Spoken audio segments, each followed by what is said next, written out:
Hola, bienvenidas y bienvenidos a Spoilers del Futuro, un podcast donde exploramos los problemas políticos del presente por medio de las visiones, advertencias y fantasías de la ciencia ficción.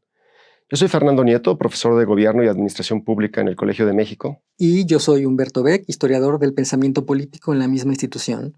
Este es un espacio donde vamos a cruzar literatura, cine y teoría política para entender mejor qué nos está pasando y hacia dónde podríamos ir.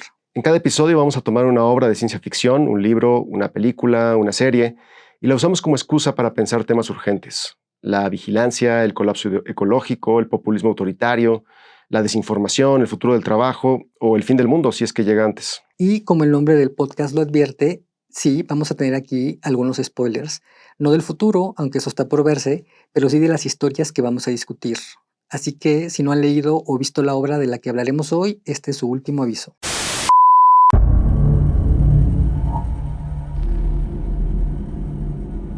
El Colegio de México y el Centro de Estudios Internacionales presentan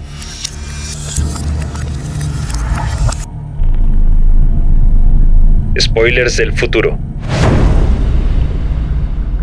con Fernando Nieto y Humberto Beck. Una de las principales características del mundo contemporáneo, que lo diferencia de épocas anteriores, incluso épocas muy recientes, es la omnipresencia del fenómeno de la vigilancia digital. Prácticamente cada dispositivo que utilizamos, ya sea una computadora, un teléfono, una cámara, un sensor de movimiento, que usamos cotidianamente, es al mismo tiempo un dispositivo de vigilancia que de varias maneras está registrando todos los detalles de nuestro comportamiento y almacenándolos en bases de datos centralizadas a las cuales no tenemos acceso. Pero en este mundo en que vivimos, a diferencia del pasado, las tecnologías de vigilancia ya no están asociadas exclusivamente con el poder del Estado, sino con plataformas privadas que recolectan constantemente datos de nuestros gustos, hábitos, actividades, emociones, preferencias, puntos de vista y en general todo lo que pueda ser registrado y cuantificado acerca de nuestros comportamientos e incluso de nuestra vida interior, en tanto la expresamos a través de nuestra actividad en línea. Una psicóloga social estadounidense, Shoshana Zuboff, ha llamado a este entramado de registro y recopilación de datos acerca de nuestras vidas capitalismo de la vigilancia. Todo un modelo de economía basado en registrar, predecir y modelar los comportamientos de los usuarios de las plataformas digitales, que somos prácticamente toda la humanidad. Se trata de un modelo de capitalismo que se basa en la extracción de información sobre los comportamientos de los usuarios, comúnmente sin su consentimiento, mediante formas de supervisión que se asemejan al espionaje masivo. El cambio fundamental es que en esta nueva economía de vigilancia, basada en el capitalismo digital, estas prácticas que se asemejan tanto al espionaje ya no son solamente un medio para la persecución y la represión políticas, sino son más bien una condición para la eficiencia económica y la rentabilidad comercial de toda la economía digital mediante la mercantilización de nuestras vidas y de nuestras mentes. El escritor inglés George Orwell no lo predijo exactamente así, pero su novela 1984 representa todavía un punto de referencia crítico muy poderoso para reflexionar sobre las formas en que el control y la vigilancia en nuestra vida cotidiana se naturalizan y se vuelven difíciles de combatir e incluso de identificar. Orwell escribió una suerte de guía en 1984 acerca de cómo las grandes instituciones como el Estado o ahora las corporaciones tecnológicas pueden usar la vigilancia como una herramienta para ejercer poder sobre la vida exterior e interior de los individuos. Se trata de un control no solo del comportamiento, sino incluso de cuestiones tan privadas como la identidad, la mente, la conciencia. Orwell también advirtió cómo la evolución de la tecnología ha representado una tendencia histórica con un lado oscuro, hacer cada vez más fácil mantener a los ciudadanos bajo vigilancia constante y, en sus palabras, descubrir lo que otro ser humano está pensando, con implicaciones políticas y morales. ¿Qué implica que este tipo de control sea omnipresente en la medida en que cada vez más las relaciones económicas, sociales e incluso políticas se llevan a cabo en medios digitales? ¿Y qué nos puede decir hoy George Orwell sobre el tipo de mundo que se crea cuando no hay manera de escapar de la mirada del poder político o económico? A espaldas de Winston, la voz de la pantalla todavía balbuceaba sobre el hierro y el exceso de cumplimiento del 9º Plan Trienal. La telepantalla recibía y transmitía simultáneamente. Cualquier sonido que Winston hiciera, por encima del nivel de un susurro muy bajo, sería recogido por el aparato. Además, mientras permaneciera dentro del campo de visión de la placa metálica, podía ser visto y oído. Por supuesto, no había forma de saber si estaba siendo vigilado en un momento dado. ¿Qué tan a menudo o en qué sistema la policía del pensamiento se conectaba a cualquier cable individual? Era una conjetura. Incluso era concebible que observaran a todo el mundo todo el tiempo. Gracias, Humberto. Pues ya nos pusiste en el mapa lo que está en juego. Ahora yo creo que sería bueno hablar un poquito de la obra de este episodio, 1984, de don George Orwell, que, bueno, como decías, no es solamente una historia distópica, es quizá un diagnóstico brutal sobre el poder absoluto. Y no solamente eso, también la manipulación de la verdad y pues la destrucción de la individualidad en última instancia. Entonces, no sé, quizá valdría la pena un poquito primero hablar sobre la trama, ¿no? Cuéntanos un poco sobre 1984. Pues mira, 1984 es una novela que se publicó en 1949 y el autor es el escritor inglés George Orwell, que moriría muy poco después. Este autor es conocido porque escribió acerca de sus experiencias como policía colonial en lo que ahora es Myanmar, pero también es conocido por sus alegorías acerca del poder totalitario, como la Animal Farm o la granja de los animales, y precisamente esta novela 1984. 1984 es una novela que se convirtió muy pronto en una novela de culto y que ha permanecido a través de las generaciones como una obra de referencia porque pudo capturar a través de unos símbolos muy poderosos, de unas imágenes muy evocativas, el funcionamiento del poder político en el siglo XX. La trama básicamente es la historia de un individuo que se llama Winston Smith, que vive dentro de una sociedad totalitaria o incluso como post-totalitaria, que se llama Oceanía. Forma parte del partido, que solo se refiere como tal como el partido, que es la institución omnicomprensiva que controla todos los aspectos de la vida en este estado que se llama Oceanía, que está basado en una evaluación especulativa de qué pasaría si en Inglaterra llegara a haber un gobierno totalitario. Y este individuo, Winston Smith, es un miembro del partido, no de muy alto rango, que tiene problemas de conciencia, tiene problemas éticos respecto a lo que el partido le pide hacer, decir y pensar. Se da cuenta de que hay constantemente contradicciones entre la ideología del partido y lo que él constata en su vida cotidiana. Hay contradicciones, por ejemplo, respecto a los reportes de la guerra en la que supuestamente está el partido. Hay contradicciones entre lo que se supone que es la verdad acerca de la historia del Estado y lo que él llega a saber en su trabajo como precisamente uno de los censores de los libros y los documentos de historia. El Ministerio de la Verdad.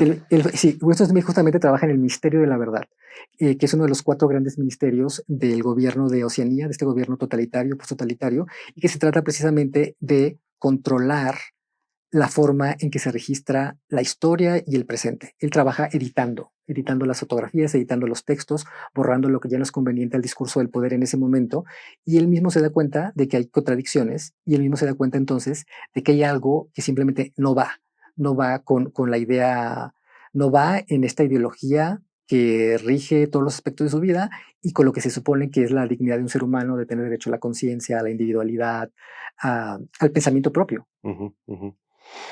Sí, y además es una historia llena de pasos en falso, ¿no? Es un poco como esta historia de que uno va siguiendo la historia de Winston, pero al mismo tiempo no sabe en quién confiar. Un poco como que Orwell logra captar esta lógica de la desconfianza total, ¿no? Donde todo mundo puede ser parte del régimen, donde todo está, pues nada, siempre estás en peligro, ¿no? Hay esa sensación constante de que cualquier cosa que puedas hacer en cualquier momento puede ser considerado como un crimen, incluso sin que siquiera tú lo llegues a imaginar. Hay esta sensación constante también de que cualquier persona que tú conoces, incluso las personas más cercanas, pueden ser espías del Estado. Y de aquí viene justamente la imagen más evocativa y más famosa de toda la novela, que es la imagen del gran hermano, el Big Brother, que es, digamos, el líder totalitario que está en la cima del partido, una especie de mezcla de destilación entre Hitler y Stalin, que está en todas partes de la vida cotidiana en pósters, donde aparece su rostro y su rostro está representado de manera que se crea este efecto óptico, que no importa dónde te muevas en una habitación, la mirada te va a seguir. Entonces es la sensación constante de que el gran hermano, que no queda claro si existe o no, está vigilando todo el tiempo. Ujú, ujú. Sí, en efecto. Estás siendo vigilado todo el tiempo, pero no solamente por póster, sino también por tecnología, ¿correcto? Al principio de la novela, Orwell, de las primeras páginas, de hecho, empieza a hablar de estas pantallas que son una especie de dispositivo de comunicación de dos vías. No solamente estás recibiendo la propaganda y los mensajes del partido, sino que al mismo tiempo estás siendo vigilado. Nunca sabes cuándo alguien está del otro lado viendo tu imagen, captando tu cara. Y en ese sentido es una imagen muy poderosa de cómo la tecnología poco a poco se va a convertir en una especie de mecanismo cada vez más intrusivo que resulta siendo muy eficaz, ¿no? Totalmente. Al punto que, como decías, la gente ya ni siquiera tiene que voltear a ver a la pantalla, sino que empieza a introyectar ese control y empieza a pensar que, pues eso, que incluso si empieza a pensar en contra del partido, está cometiendo un crimen. Es este justamente el aspecto de ciencia ficción de la novela de Orwell. Lo que está haciendo Orwell es especular qué pasaría. Él está escribiendo a finales de los años 40, cuando ya había caído el nazismo, pero se conocía la experiencia del nazismo, y cuando estaba todavía, digamos, en su momento más alto, la dictadura totalitaria stalinista en la Unión Soviética. Entonces lo que hace George Orwell es especular qué pasaría si estas tendencias totalitarias que han demostrado los estados modernos y las ideologías modernas, como el fascismo, el nazismo, el comunismo, siguen con esa tendencia al control, pero van interactuando con posibles evoluciones futuras de la tecnología. Hay que pensar que para esta época de Orwell, realmente los principales medios de control totalitario eran más bien el radio, el cine y el espionaje de persona a persona. La televisión era algo que estaba pues, realmente empezando, ¿no? Era algo muy especulativo, y él ya imagina un mundo, digamos, unos 40 años después de cuando está escribiendo, en la que va a haber pantallas en todas partes, y que esas pantallas no solo van a ser como receptores de una información, sino que van a ser también emisores, es decir, que van a ser cámaras y micrófonos que van a estar repartidos pues básicamente en todos lados, en todas las habitaciones, en todas las casas, los lugares de trabajo, de modo que la sociedad entera se convierte en esto que el filósofo británico Jeremy Bentham llamaba el panopticon. Los dos propósitos del partido son conquistar toda la superficie de la Tierra y extinguir de una vez por todas toda posibilidad de libertad de pensamiento. Por lo tanto, hay dos problemas importantes que el partido debe resolver. Una es descubrir, con la voluntad del interesado, lo que un cierto ser humano está pensando, y el otro es cómo eliminar, en pocos segundos y sin previo aviso, a varios cientos de millones de personas. El panopticón. Yo creo que vale la pena explicar un poquito el concepto del panopticón, ¿no?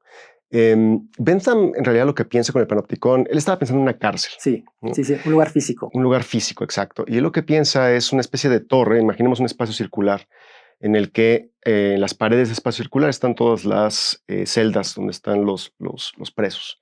Y él imagina una torre al centro de ese espacio circular, una torre que tiene vigilancia permanente, constante de todos los puntos. Entonces, toda la circunferencia. Exacto, todas las personas se saben vigiladas en todo momento, ¿no? Es el panopticón. Esté o no esté ocupado. Digamos, esa torre central, ese es el truco psicológico. Realmente todo el mundo puede estar observado en cualquier momento, pero no se sabe realmente si en la torre hay alguien o si ese alguien está viendo en esa dirección. Pero el control reside precisamente en la incertidumbre de que cualquier momento puede ser un momento de vigilancia. Entonces, Orwell lo que está imaginando es que la evolución de la tecnología, del video, del audio, de las transmisiones, de la comunicación, van a tarde o temprano crear las condiciones para que esta idea del panopticón, que es una idea muy, muy enfocada a un lugar concreto, una prisión, pueda convertirse, pueda extenderse a la lógica de la interacción social. Sí, del Estado en general. Del Estado en general. Sí, la sociedad en general. Sí, y además es interesante, ¿no? Porque Orwell en realidad parece que lo escribe un poco como... A ver, primero, como tú decías, es su último libro. Y además lo escribe un poco como una advertencia para su hijo, que acaba de adoptar unos años antes. Por cierto, no es coincidencia que fecha de nacimiento del personaje principal de 1984, de Winston, sea igual que la de su hijo. Un poco como que él está viendo realmente un futuro muy factible, ¿no? Con base en lo que él ha visto, ¿no? Él vivió la Guerra Civil Española, vivió el ascenso de los totalitarismos del fascismo europeo, vio los juicios de Moscú.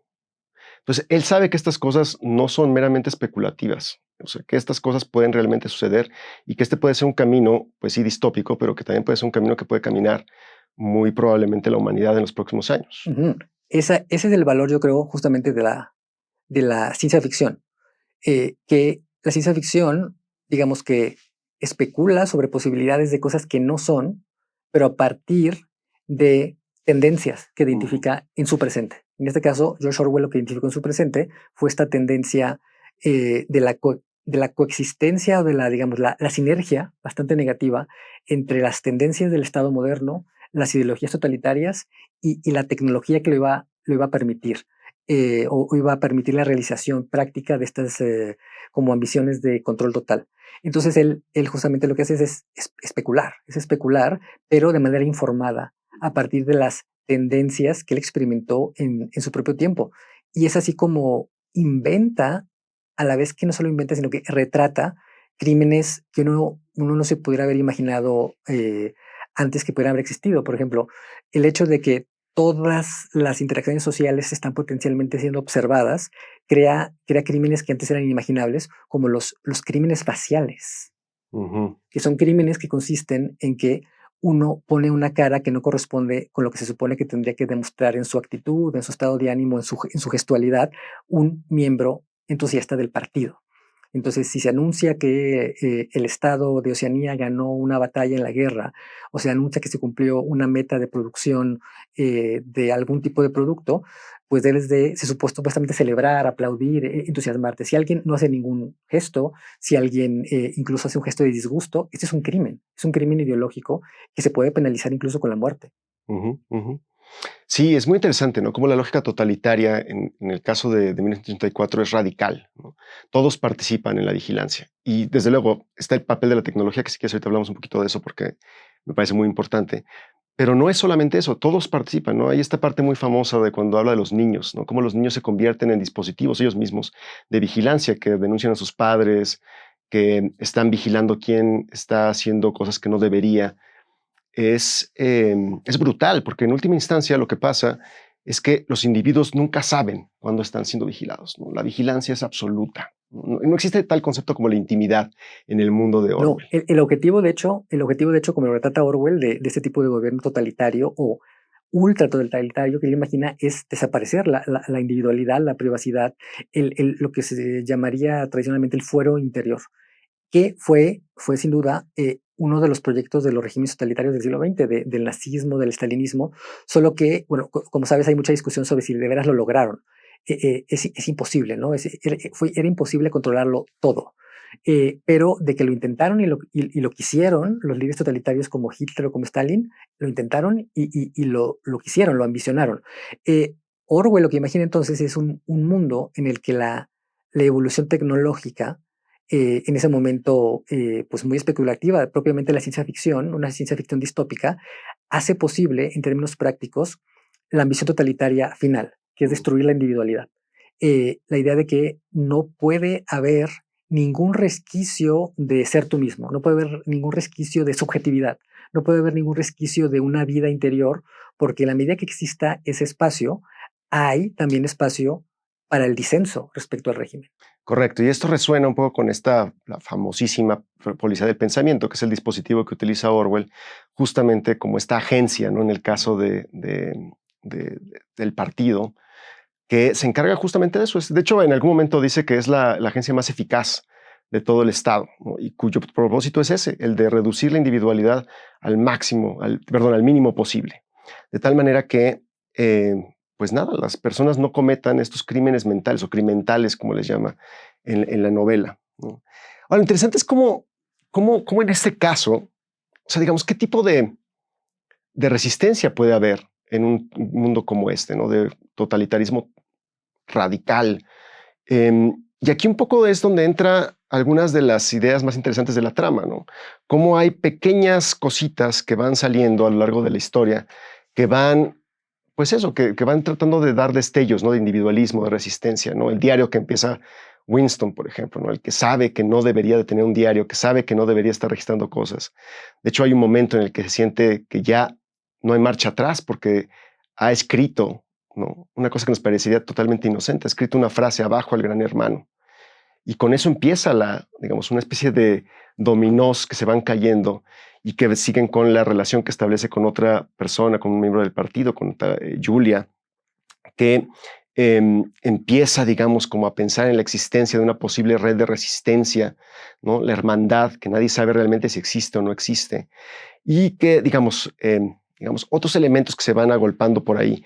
Al final, creo que, pues digo, supongo que vale el spoiler, al final, pues no es exitoso, ¿no? Y un poco el gran drama al final de la novela es que, pues, Winston no solamente es reeducado, ese pequeño resquicio de individualidad es eliminado y él regresa a ser un entusiasta miembro del partido.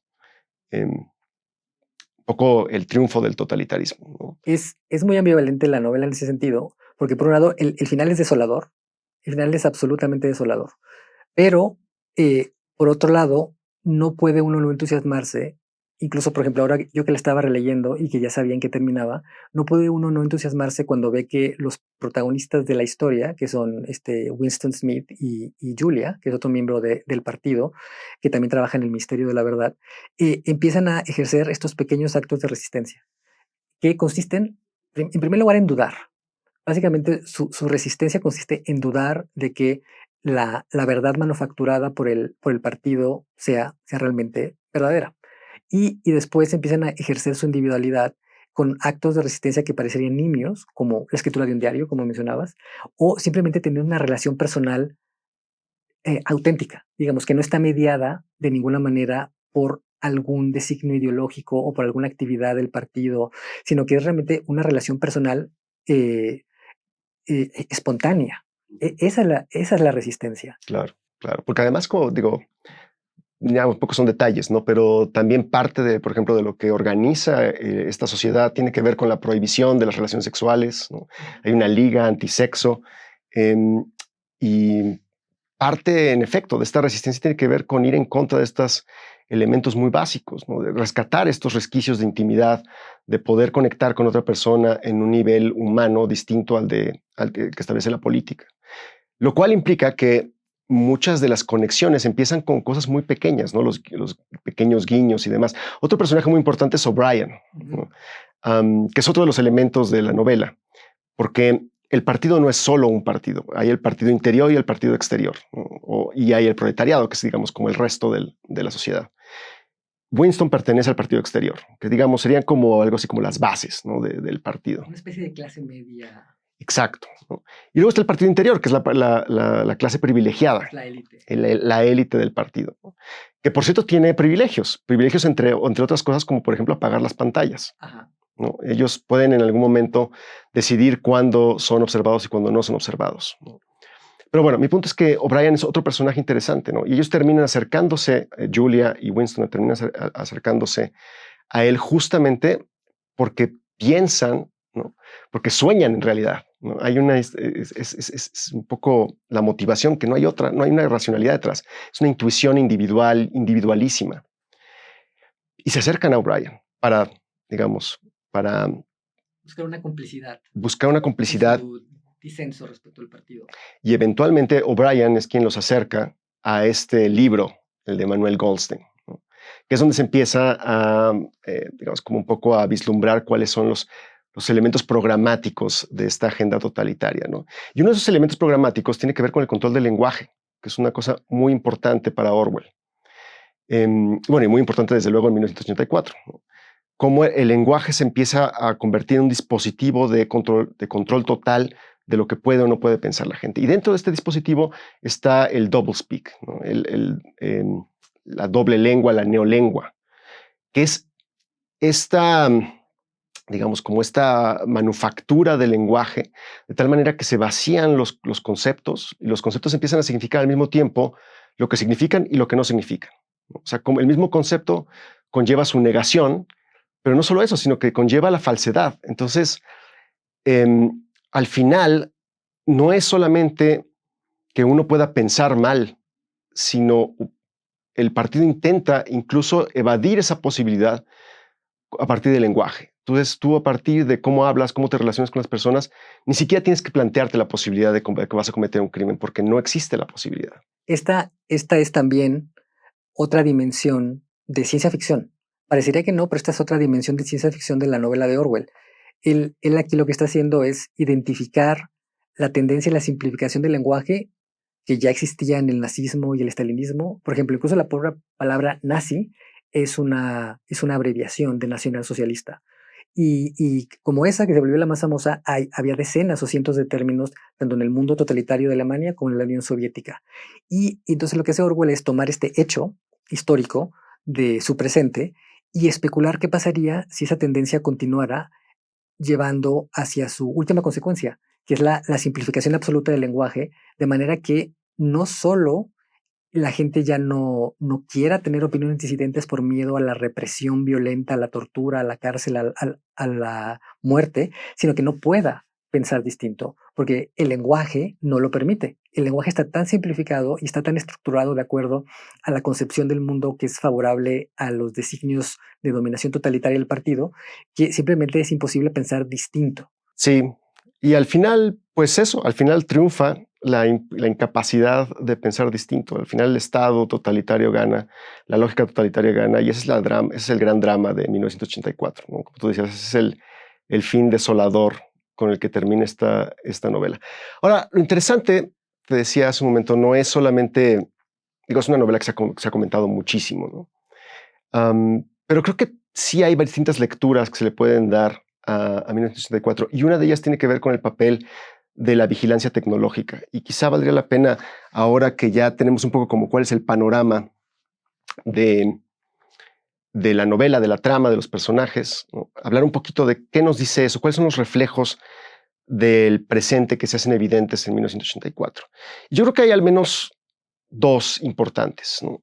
Uno tiene que ver con la prevalencia de dispositivos tecnológicos en todo momento, ¿no? Todos estamos todo el tiempo conectados a un dispositivo digital que no solamente nos ofrece información, sino que al mismo tiempo está recabando un montón de datos sistemáticamente, ¿no? Y este claramente es un reflejo directo de las pantallas de 1984, ¿no? Pero el otro tiene que ver también con esta rutinización, ¿no?, de la vigilancia. Rutinización tanto en el sentido de los dispositivos con los que nos enfrentamos, sino también cómo los vamos internalizando, al punto que nos parecen una cosa cotidiana, normal, tanto como le parecen a Winston en 1984, ¿no? Entonces creo que hay dos elementos muy interesantes. Por un lado, el control digital ejercido, y por el otro esta normalización, ¿no? Otra quizá tiene que ver con los conceptos y el lenguaje, ¿no? Como los conceptos que ya no significan, los conceptos que han sido, digamos, que están siendo resignificados todo el tiempo, y que en el caso de 1984 quizá el eslogan más evidente es el eslogan del partido, ¿no? La guerra es paz, la libertad es esclavitud, ¿no?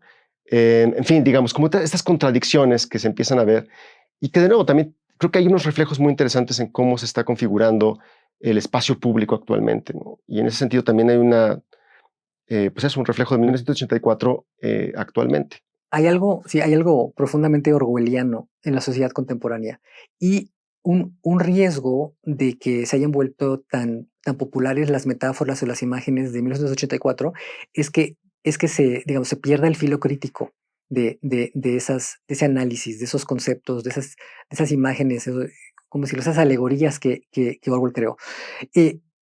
Sobre todo puede perderse el filo crítico porque se asocia con cosas más banales, se puede asociar con los reality shows, se puede asociar con otras cosas que tienen que ver con una vigilancia, pero eso podría oscurecer el hecho de que estamos realmente en la realización material, del mundo que él imaginó como pesadilla, que es un mundo en el que las cámaras están por todas partes. Y un mundo, como mencionas, en el que la mayoría de la gente participa o participamos de manera hasta cierto punto voluntaria, porque pensamos que es para nuestro bien. También como en 1984, mucha gente pensaba, bueno, es que estoy siendo vigilado todo el tiempo, es incómodo, pero el Big Brother sabe, el gran hermano sabe más que yo. Y el Big Brother está velando por los intereses de todos nosotros, el Big Brother está luchando la guerra a favor de nosotros, entonces es para finalmente nuestro bien. Y el equivalente contemporáneo es que nosotros participamos de manera incluso entusiasta en estos procesos de recabamiento de información, porque pensamos que es para nuestro beneficio, en el sentido de que eso va a beneficiar, digamos, la precisión con la que los sistemas o las plataformas digitales generan pronósticos acerca de la música que me gusta, o de los libros que leo, o de a dónde quiero ir. Entonces pensamos que estamos haciéndolo como parte de un proceso de enriquecimiento de los servicios que supuestamente recibimos de manera gratuita, cuando realmente todo este sistema de consumo o de entretenimiento o de comunicación social en las redes sociales tiene esta doble naturaleza de, ¿cómo decirlo?, explotación informática, no sé cómo llamarlo. Ujú, ujú. Pues sí, sí. Y yo creo que, pues visto así, 1984 pues no es tan lejano, ¿no? Yo creo que estamos justamente, tú dices la realización material, pues yo diría como que quitándole lo distópico a la novela. Y pues nada, yo creo que vale la pena entonces hablar ahora como un poco de cuáles son esos reflejos políticos, ¿no?, que podemos rescatar de 1984 y que nos hablan un poquito de la realidad en la que estamos involucrados. Abajo el gran hermano. Si siguió con el diario o si no siguió con él, no hay ninguna diferencia. La policía del pensamiento lo atraparía igual. Él se había comprometido. Aún se habría cometido, aunque nunca hubiera puesto la pluma sobre el papel. El crimen esencial que contenía todos los demás en sí mismo. Crimen de pensamiento, lo llamaron. El crimen de pensamiento no es algo que pueda ser ocultado para siempre. Podías esquivar con éxito durante un tiempo, incluso durante años, pero tarde o temprano te atrapaban.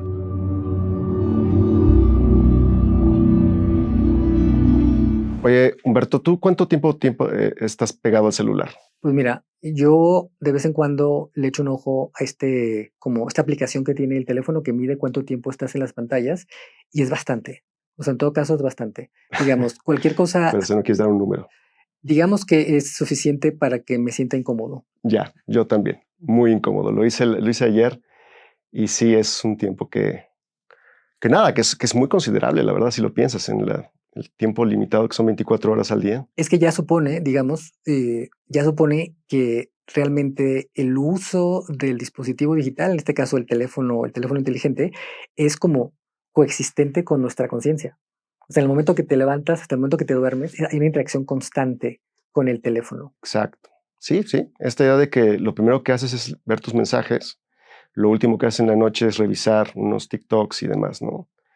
Bueno, te lo menciono porque creo que uno de los temas centrales de la obra de Orwell tiene que ver con la eficacia de los dispositivos tecnológicos para ejercer la vigilancia.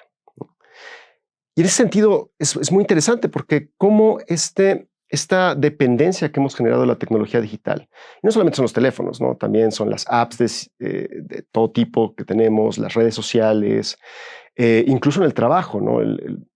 Cada vez más el trabajo se organiza en torno a flujos digitales y demás.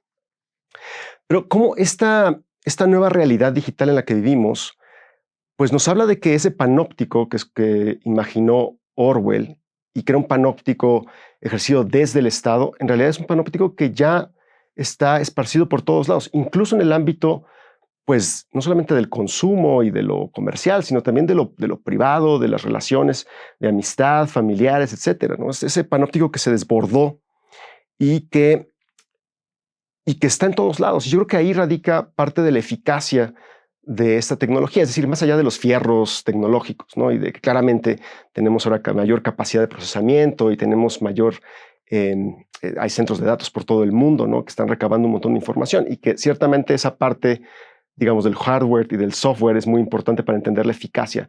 Pero al mismo tiempo tiene que ver con esta, pues eso, como esa presencia cotidiana, casi omnipresente de la tecnología digital, ¿no? O sea, yo no imagino un montón de cosas que hago hoy que seguramente hace 20 años no hacía con tecnología digital, pero ahora no las imagino, ¿no? En fin, ejemplos tontos, llegar de un punto A al punto B. Hace mucho tiempo, ya estamos revelando aquí la edad, pero hace mucho tiempo usábamos el guía Roji, ¿te acuerdas? Que era un libro muy, muy grueso donde estaba toda la ciudad. Exacto. Ahora ya nadie hace eso. Pues es mucho más fácil meterte a Google Maps o cualquier otro servicio de geolocalización, establecer dónde te quieres ir y ya, ¿no? Y lo mismo sucede con otros ámbitos de la vida, ¿no? ¿Cuántas personas no encuentran pareja, por ejemplo? Ahora en apps de ligue, ¿no?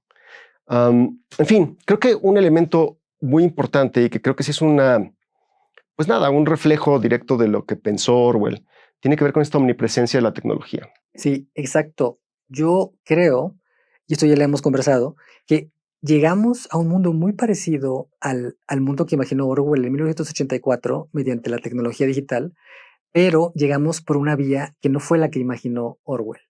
No llegamos a esta sociedad de la vigilancia y este capitalismo de la vigilancia por evolución del Estado, sino por evolución del capitalismo, por evolución de la sociedad misma, por evolución de las dinámicas culturales. Y esto yo creo que es el genio de y yo creo que genio es la palabra, este es el genio de las compañías digitales. Sus líderes y fundadores tienen muchas cosas cuestionables, pero no se les puede regatear la intuición más brillante que han tenido.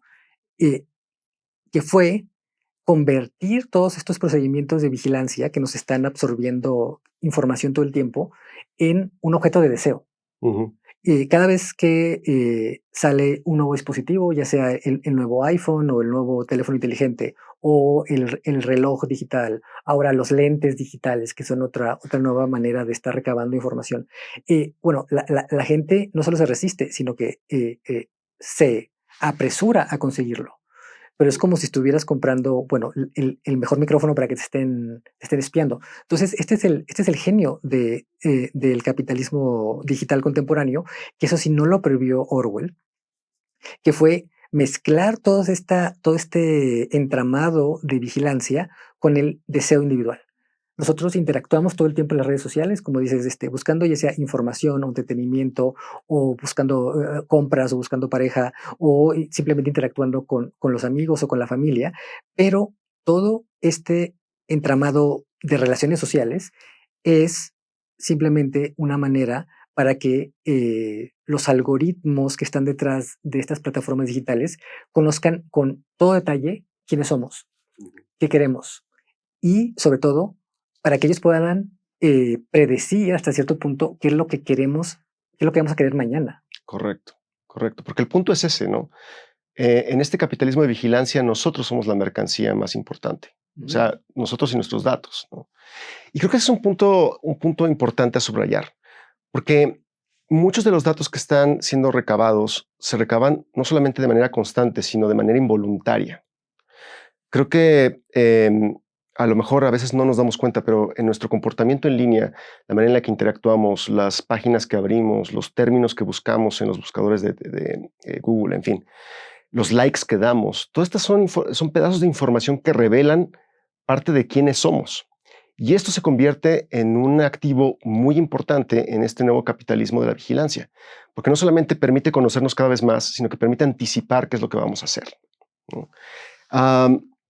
Lo cual pues tiene un valor comercial enorme, porque si yo soy una compañía que quiero vender, qué sé yo, bebidas, ¿no? Y yo sé que la gente empieza a tener sed en tales periodos del día o después de tales actividades, es muy valioso en términos de mercado que yo empiece a poder predecir cuándo es que la gente puede empezar a recibir estos mensajes y por lo tanto va a consumir mi producto, ¿no? Y no solamente eso, digamos, hay toda una serie de aplicaciones, digamos, de esto, algunas mucho más cercanas a lo que podría pensar Orwell, ¿no? Y por cierto, no solamente las corporaciones, también los estados han estado participando en esta nueva economía de la vigilancia.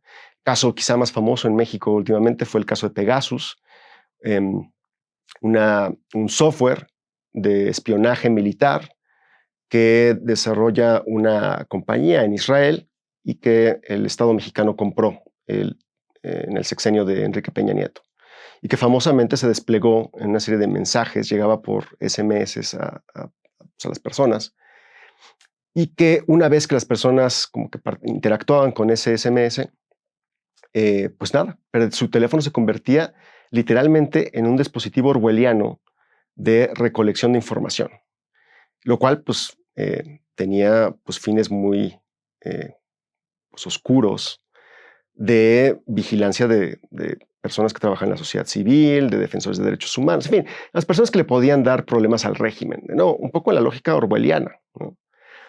Por cierto, el software de Pegasus sigue vigente, o sea, no se ha eliminado del todo, sigue siendo parte del instrumental del Estado mexicano para... sin duda, sigue siendo usado. Para tareas de inteligencia, nos dice. Creo que México es de hecho de los principales clientes, si no es que el principal cliente de Pegasus en el mundo.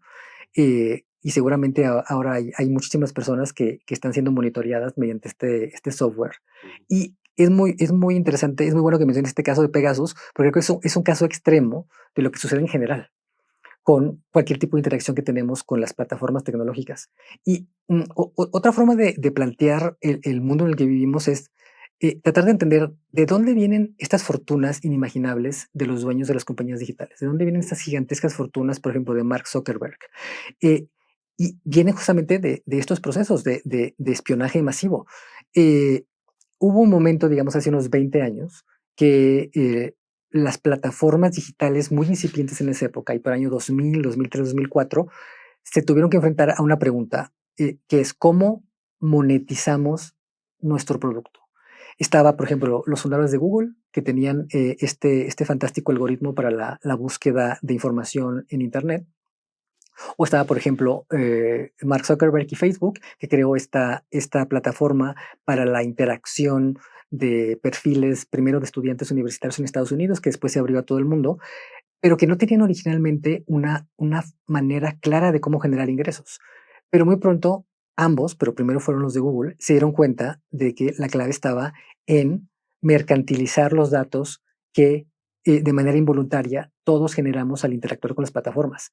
Al estar buscando cosas en Google o al estar creando un perfil en Facebook, subiendo nuestra información, dándole like a las publicaciones de otras personas, estamos generando información acerca de con quién nos llevamos, cuál es nuestro sexo, cuál es nuestra edad, incluso cosas más delicadas, como cuál puede ser quizás nuestro estado de salud, qué es lo que nos preocupa, qué es lo que nos da miedo. Todo lo que buscamos en Google, pues es básicamente como una especie de radiografía de nuestra mente, de qué es lo que deseas, qué es lo que le tienes miedo, qué es lo que te interesa, qué es lo que no te interesa, en el sentido, o qué es lo que quieres evitar.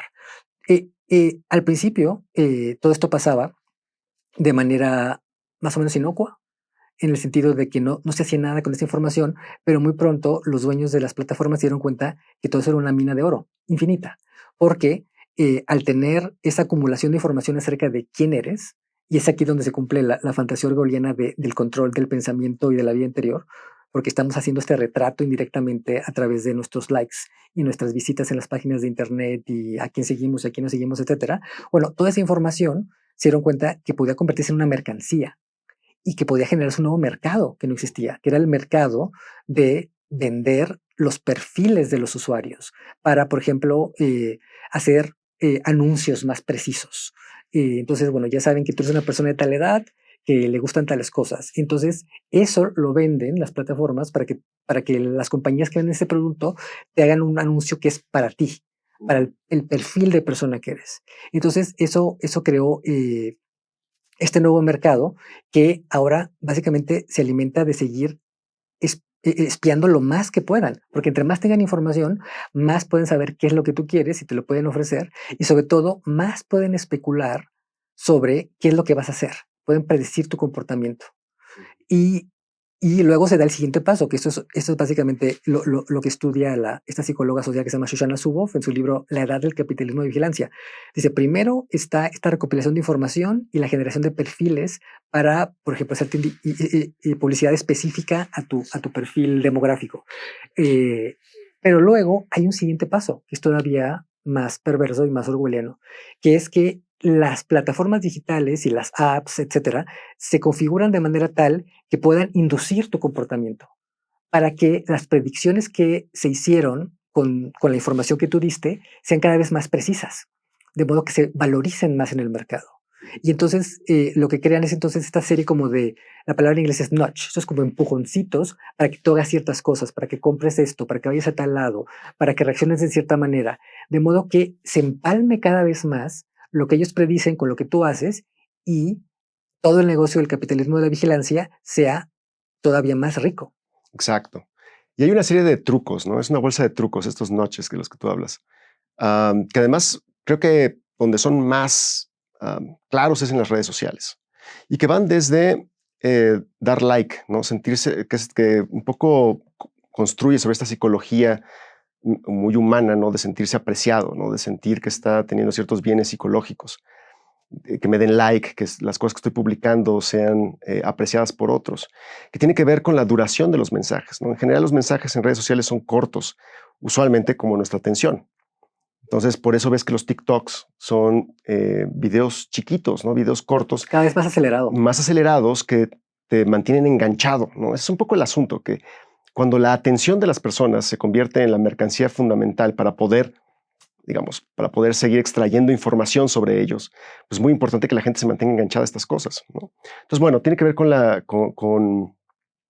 duración de las cosas, tiene que ver con el hecho de que cada vez más recibes mensajes que confirman tus creencias previas, ¿no? De tal manera que uno siente que puede estar pues cada vez más como emocionalmente vinculado con los mensajes, ¿no?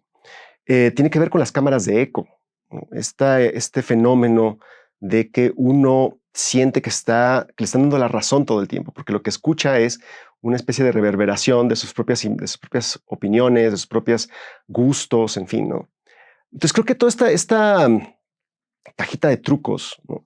Es particularmente útil porque, en efecto, lo que termina siendo es que nos mantiene enganchados, siguen las compañías sacando datos de nosotros y eso hace que sus modelos de predicción sean cada vez más precisos. Y yo creo que uno de los trucos principales de la caja de trucos es convertir la interacción con las plataformas digitales en algo que se asemeje a un juego, en algo que se asemeje a un divertimento aparentemente interesante. La gamificación, ¿no? La gamificación de nuestra interacción con las plataformas digitales.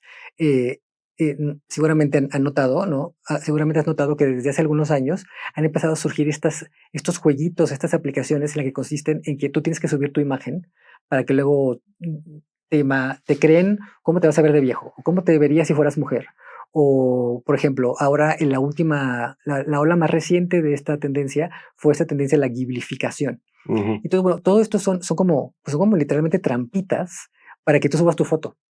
Para que tú subas tu foto y toda esa cantidad masiva de imágenes que todos estamos subiendo para participar en la tendencia del juego se utiliza para alimentar a los algoritmos, de modo que sean más precisos en identificar rostros, por ejemplo, sí, que luego se utiliza para fines comerciales o más sinistramente, y a lo mejor ahora podemos hablar más de las relaciones entre lo comercial y lo político para identificar o perseguir personas. Sí, y hay una cosa muy interesante en esto que mencionas, que es la ilusión de autonomía, ¿no? O sea, cómo en realidad todos pensamos que estamos interactuando con esta tecnología de manera autónoma, que es a partir de nuestras decisiones.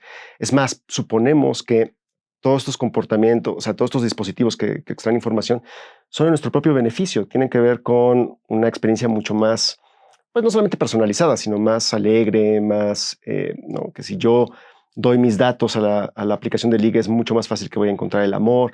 En fin, digamos, creo que hay una cosa de una ilusión de autonomía que subyace definitivamente al uso de estas tecnologías y cómo nos relacionamos con ellas. Incluso ilusión de autonomía y yo diría también ilusión de individualidad.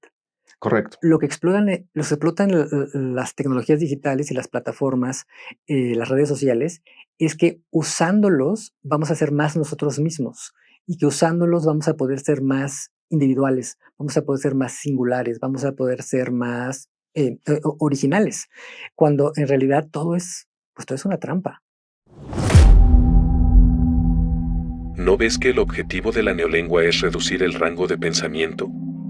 Al final, nosotros haremos que el crimen de pensamiento sea literalmente imposible, porque no habrá palabras para expresarlo. Cada concepto que pueda ser necesario se expresará con una sola palabra, con su significado rígidamente definido y todos sus subsidiarios significados borrados y olvidados. Oye, Humberto, creo que también deberíamos de hablar un poco del lenguaje, que, como ya decíamos hace rato, pues es un tema central para Orwell, ¿no? La forma en la que el pensamiento se ve organizado, se ve, pues nada, digamos, como se ve moldeado, ¿no? Pues, y cómo eso tiene efectos políticos clarísimos, ¿no? Entonces, ¿cómo está transformando esta tecnología y este capitalismo de vigilancia el lenguaje? ¿Y tú qué efectos crees que tenga? Y si Orwell tenía razón. Este otro aspecto de la novela de Orwell, que consiste en una especie como pues de profecía. Esta idea de que para que los métodos de control sean más eficientes, hay que hacer una modificación, digamos, en una tecnología previa, no digital, no electrónica, que es el lenguaje, ¿no? El lenguaje es un tipo de tecnología, no es solamente una tecnología, pero es un tipo de tecnología porque nos permite, pues eso, comunicarnos, expresar sentidos y generar formas de cooperación. Y Orwell se dio cuenta de una tendencia que está sucediendo ahora realmente, que es podemos decir, el ahuecamiento de los conceptos o el ahuecamiento de los sentidos de las palabras. Yo escuchaba con mucha sorpresa hace muy poco tiempo a Mark Zuckerberg, que tiene el proyecto de que pues todos vivamos más o menos en este mundo de metarealidad y que ya está previendo que en el futuro van a evolucionar tanto los modelos de lenguaje que llamamos inteligencia artificial y los chats de inteligencia artificial van a evolucionar tanto que van a poder configurarse como, entre comillas, amigos. Entonces decía Mark Zuckerberg, según la psicología, para que una persona sea realmente feliz necesita tener tal número de amigos. Pero en el mundo contemporáneo, digamos, tiene que tener 15 amigos. Pero en el mundo contemporáneo, la gente solo tiene tiempo o solo le permite conocer a 8 amigos. Entonces, nosotros, desde Meta, Facebook, vamos a suplir esa diferencia y vamos a venderte los 8 amigos que te faltan con amigos virtuales. Pero él lo decía de una manera completamente seria. O sea, lo que yo creo que es ridículo, es absurdo, es una perversión del sentido de la amistad, que justamente tiene que ver con esa relación individual, singular, espontánea que hay entre dos personas.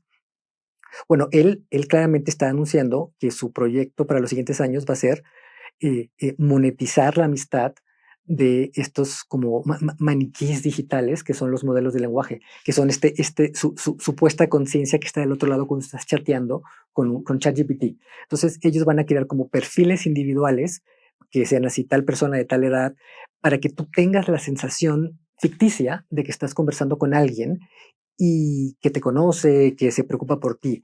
Y él está utilizando aquí, yo creo que de manera muy explícita, una corrupción del concepto de amistad para facilitar su modelo de negocios. Sí, claro. No, y además puede ser todavía más profundo, ¿no? Ahora se están poniendo de moda estos chatbots de inteligencia artificial, digamos, en algunos casos como de contenido sexual, en otros no tanto, pero que tienen que ver con esta ilusión de que tú estás formando una relación amorosa, íntima, con una persona, ¿no? Que, digamos, tú escoges los parámetros, ¿no? Puede ser hombre, mujer, de tal altura, con tal complexión, con rubio, rubia, etcétera. Y además tú escoges los elementos de su personalidad. Y tú, pues nada, en esta ilusión tú interactúas con esa inteligencia artificial. Y claro, esa es otra perversión, ¿no? Del concepto de intimidad, de amor, ¿no? Y lo interesante, como decías, tiene que ver con cómo es que estas ficciones son útiles en un sentido comercial, porque al final de cuentas, pues de eso se trata, ¿no? De monetizar, en este caso, la intimidad o la amistad u otras cosas. Pero el asunto es cómo estos dispositivos van cambiando lo que entendemos por esos conceptos. van cambiando lo que significa ser pues cercano a una persona, lo que significa, pues eso, en fin, no sé, el romanticismo, en fin. Hay un vaciamiento de estas ideas, ¿no? Todo con un propósito comercial, lo cual pues sí, orwelliano, supongo que es el mejor adjetivo. Y aquí quisiera hacer una aclaración. Ahora que nos estoy escuchando hablar, siento que algunas de las personas que nos escuchen van a decir, bueno, todo lo que están diciendo suena muy conspiranoico. Entonces, por definición, está equivocado, ¿no? Es exagerado, es una distorsión, es una amplificación. Y, y desgraciadamente, estamos en un punto en el que lo paranoico más bien es descriptivo. Y esto tiene que ver con el hecho de que todo está organizado, todo este capitalismo de la vigilancia está organizado para que no te enteres.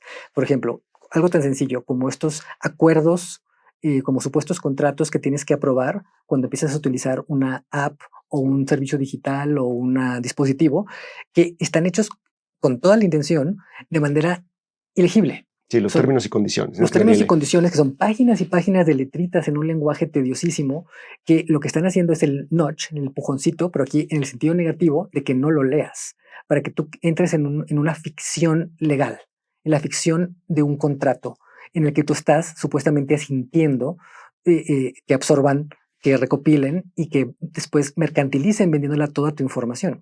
Entonces puede sonar conspiranoico, pero es que no lo es. Y yo aquí trataría de reivindicar no las conspiraciones, pero sí lo que está detrás de las teorías de la conspiración, que es la sospecha de las élites. O sea, detrás de las teorías de la conspiración, digamos, las teorías de la conspiración son un intento de rellenar con muchas veces ficciones, fantasías, un instinto que yo creo que al final de cuentas es un instinto democrático, que es la idea de que puede haber formas de explotación que no conoces.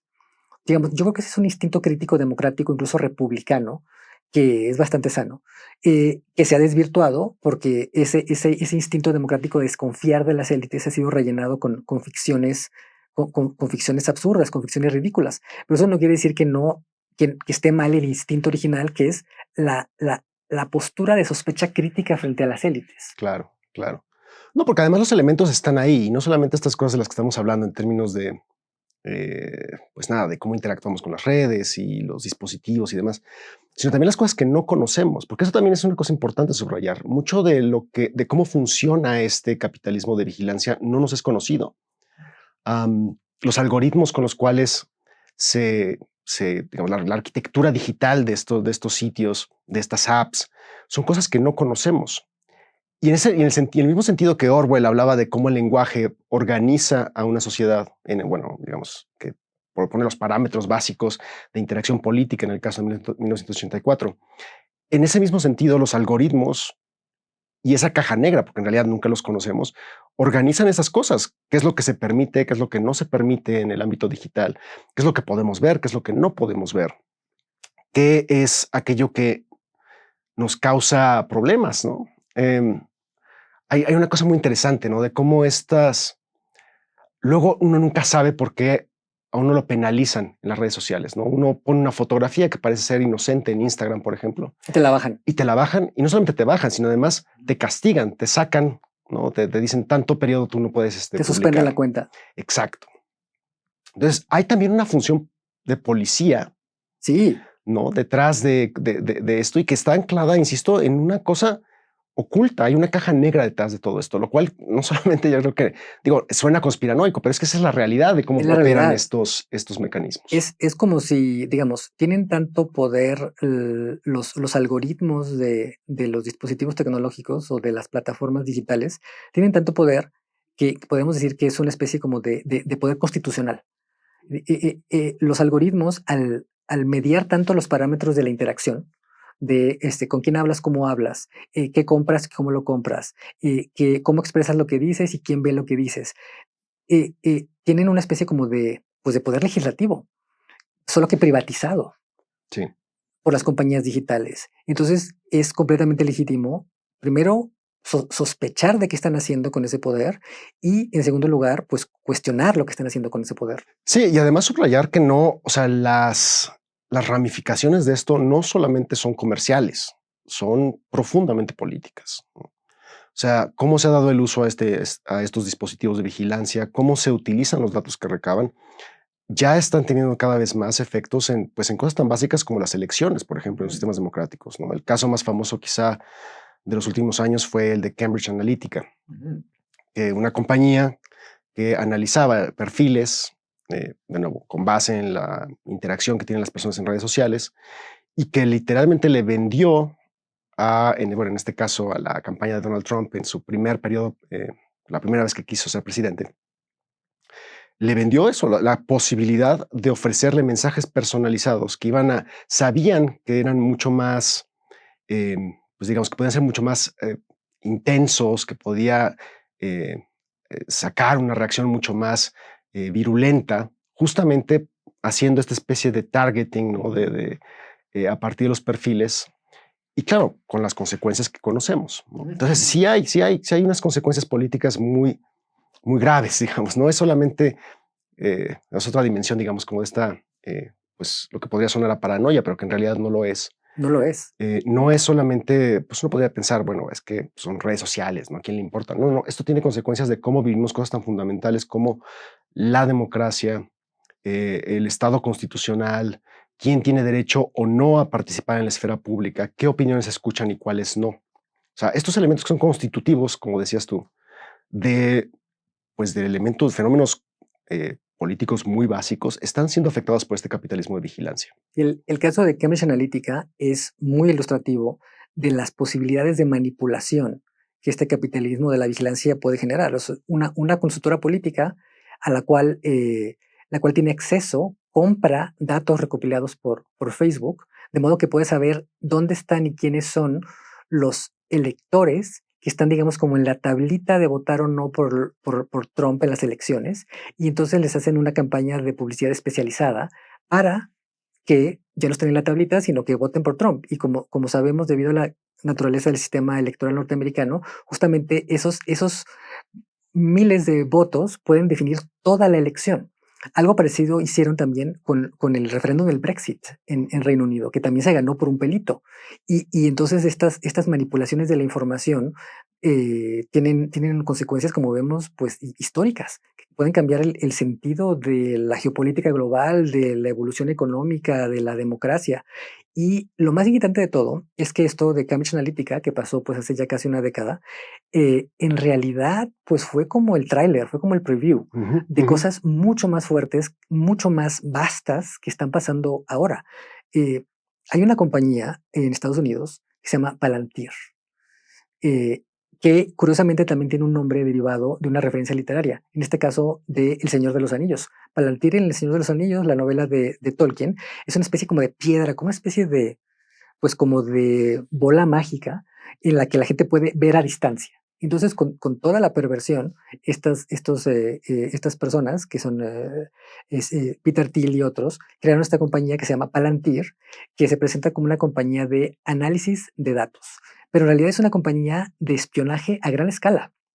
Tú puedes contratar a Palantir y entonces instala cámaras por todos lados, toma fotos de todo el mundo, le das la información, tiene toda la información o toma toda la información que tú tengas acerca de tu empresa y empieza a encontrar patrones. Y te dice, bueno, esta persona muy probablemente te va a cometer un fraude.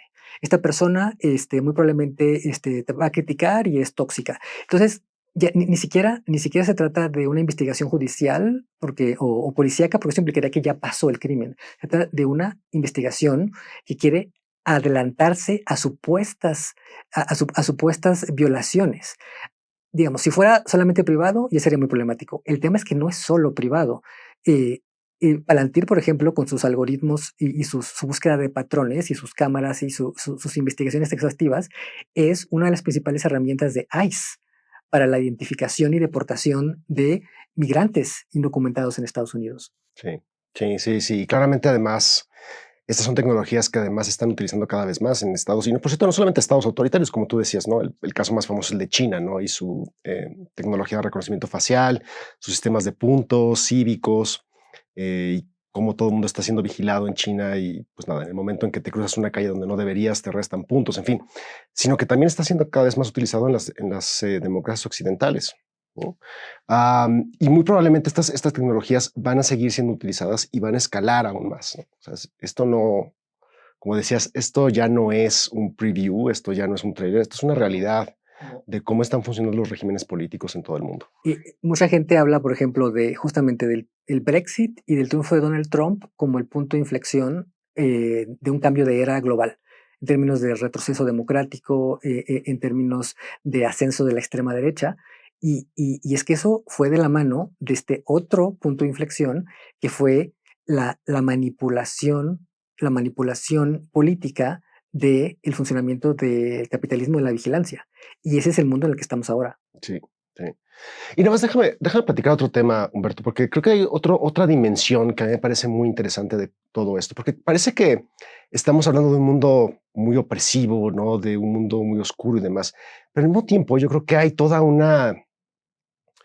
pues una dimensión muy banal de de todo este capitalismo de vigilancia y cómo en buena medida esta vigilancia se ha convertido no solamente en una cosa a veces deseable, sino incluso de entretenimiento, ¿no? Y no me refiero solamente a, pues ya sabes, ¿no? Los programas de televisión, quizá el más famoso fue Big Brother, ¿no? A finales del siglo pasado, pero también han nuevas ediciones, digamos, del mismo dispositivo. El más famoso en México, pues ahora fue La Casa de los Famosos, que por cierto rompió récords. Estaba viendo 14 millones de personas vieron el último episodio de eso. O sea, estamos hablando de un montón de gente, ¿no? Pero bueno, no es solamente eso, sino que estamos hablando también pues de redes donde nos mostramos todo el tiempo esta cosa tan simpática que es el fenómeno de los influencers, ¿no? Que es una especie como de vigilancia autoinfligida, ¿no? Donde por alguna razón estos personas nos muestran su intimidad de manera constante, ¿no? Y nos muestran qué hacen en las mañanas, ¿no? Acompáñenme una mañana en la vida de no sé quién, y qué es lo que yo como, ¿no? Y cómo es que yo voy al gimnasio, en fin. Y o sea, si hay una banalización, ¿no crees? De la vigilancia, de que se convierte no solamente en un producto, sino se convierte en una forma incluso pues de cómo vive uno su vida. Sí, esto es parte de lo que Orwell no alcanzó a ver.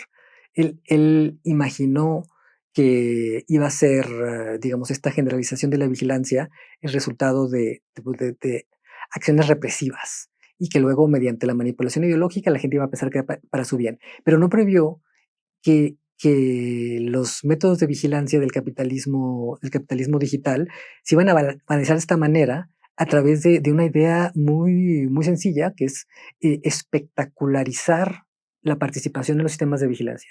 Digamos, para vigilarte te tienen que grabar, te graba una cámara. Entonces, el giro que le ha dado el capitalismo contemporáneo a la participación en este sistema de vigilancia es que, bueno, si tú estás siendo grabado en una cámara, eres algún tipo de estrella, o algún tipo de personaje, o algún tipo de persona importante o famosa o pseudo famosa, y que entonces tú puedes crear tu fantasía. Claro, por eso hablamos de mis followers, ¿no? Mis Yo tengo mis seguidores. audiencias y estas cosas, ¿no? Y entonces cada cuenta social, digamos, tiene esa promesa implícita. Cada cuenta en una red, ya sea en Instagram, en TikTok, en Twitter X, en Facebook, tiene esa promesa de que estás creando tu pequeño reality show, donde la gente te va a seguir y la gente te va a envidiar porque viajaste, la gente te va a admirar o la gente te va a odiar, pero vas a ser discutido, vas a ser famoso, aunque sea en una escala micro, pero vas a ser conocido. Y ese es el giro que no previó Orwell. Todavía en la novela, Winston Smith busca el único ángulo de su casa, de su departamento, en donde no hay cámaras para escribir su diario. En cambio, ahora más bien, un Winston Smith contemporáneo compraría una lámpara y un micrófono para estar en el lugar mejor localizado para la cámara y hacer un streaming de él escribiendo su diario. O más bien él hablándole a la cámara contando lo que le pasó en el día.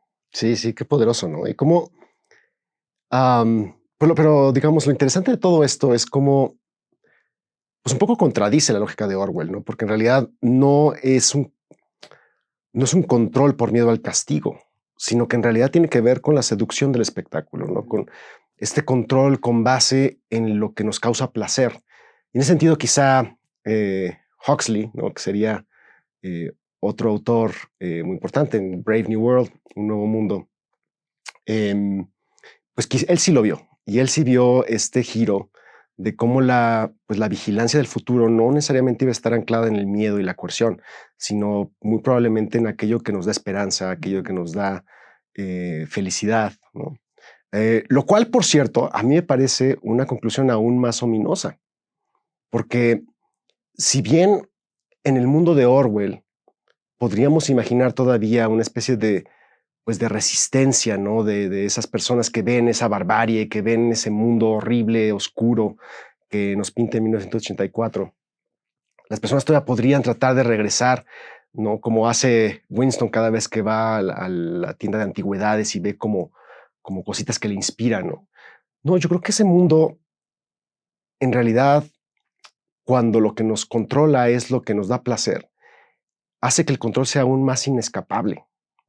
Yo creo que no solamente hace al capitalismo aún más seductor, sino que hace que que en realidad no haya ni siquiera una voluntad para cuestionar la realidad en la que estamos, ¿no? Lo cual creo que tiene implicaciones muy graves de hasta dónde, hacia dónde caminamos y qué pasa con cosas tan básicas como la libertad o la agencia en un sistema que nos seduce sistemáticamente a seguir siendo parte de él. La lectura, yo creo, de 1984 de Orwell tiene que ser complementada con la lectura de Brave New World de Huxley, porque así como Orwell especuló sobre qué pasaría si siguen las tendencias de los estados totalitarios, lo que hizo Huxley fue especular qué pasaría si continúan las tendencias de los estados democráticos capitalistas liberales. Y estamos en un punto ahora en donde un poco las dos líneas se están cruzando. Estamos en un mundo orwelliano, digamos, en la estructura, pero, digamos, huxleyano en la motivación. Cuando O'Brien pasó frente a la telepantalla, parecía recordar algo. Se detuvo, se volvió y giró una llave en la pared. Hubo un clic. La voz se había callado de repente. Julia lanzó una pequeña exclamación, un grito aburrido de sorpresa. En medio de su pánico, Winston sintió la impresión de que no podía evitar estas palabras. ¿Puedes cerrarlo? Sí, dijo O'Brien. O podemos cerrarlos. Tenemos ese privilegio.